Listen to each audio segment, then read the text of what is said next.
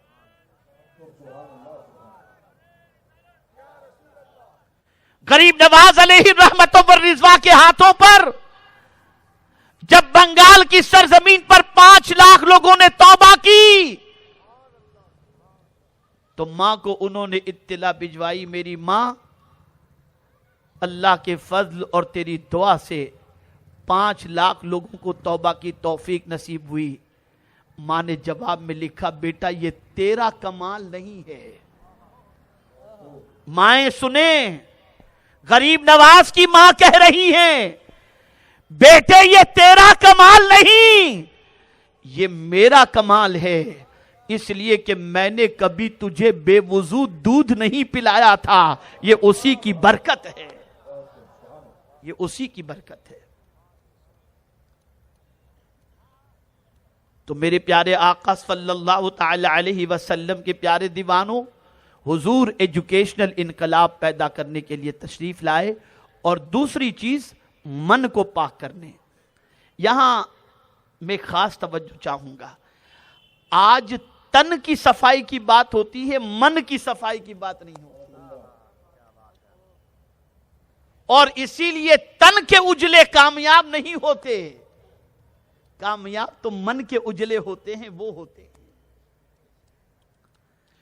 اب یہاں اپنی گفتگو کو اینڈ کی طرف لاتے ہوئے میں عرض کروں گا، حضور صلی اللہ علیہ وسلم نے ظاہر صرف نہیں بدلا بلکہ حضور نے باطن کو بدلا، اندر کو چینج کیا، دل کو چینج کیا، اندر کو ایسا بدل دیا کہ وہ سخت دل بھی موم دل ہو گیا۔ آج ہماری پوزیشن یہ ہے کہ ظاہر ہزار ہاں بہتر ہو، لیکن من کی پوزیشن اور اندر کی پوزیشن ہم سے زیادہ کوئی جاننے والا نہیں سوائے رب کے اور اس کے حبیب کے۔ اور سرکار نے من کو کیسے بنایا اور اندر سے کیسا چینج کیا، بس ایک واقعہ عرض کر کے میں اپنی گفتگو کو ختم کرتا ہوں۔ اندر سے کیسے چینج کیا؟ فاروق اعظم رضی اللہ تعالی عنہ امیر المؤمنین بن چکے ہیں امیر المؤمنین۔ سفر حج سے واپسی ہو رہی ہے، ایک مقام پر رکے، صحابہ کرام علیہم الرضوان بھی وہاں پر رکے۔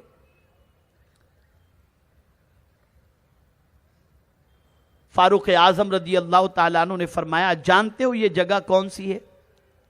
کہا نہیں۔ کہا سنو، میرے والد خطاب جو ہیں ان کی پوزیشن یہ تھی کہ مجھے اونٹ دے کر کے یہاں پر بھیجا تھا انہوں نے تاکہ میں اونٹ چراؤں۔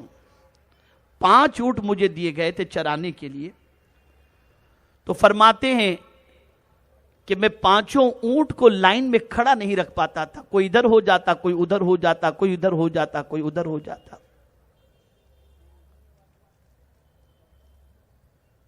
تو ایک دور تو وہ تھا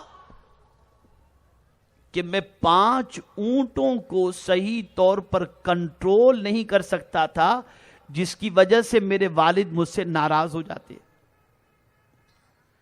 لیکن آج مصطفیٰ جان رحمت کی غلامی کی وجہ سے مجھے اتنا شعور آ گیا کہ آج ملک ہی نہیں بلکہ پوری دنیا کے کئی حصوں کے اوپر بسنے والے انسانوں کا میں امیر بن چکا ہوں۔ یہ سلیقہ اگر مجھے ملا ہے تو محمد عربی کی غلامی سے ملا ہے، رسول اعظم کی غلامی سے۔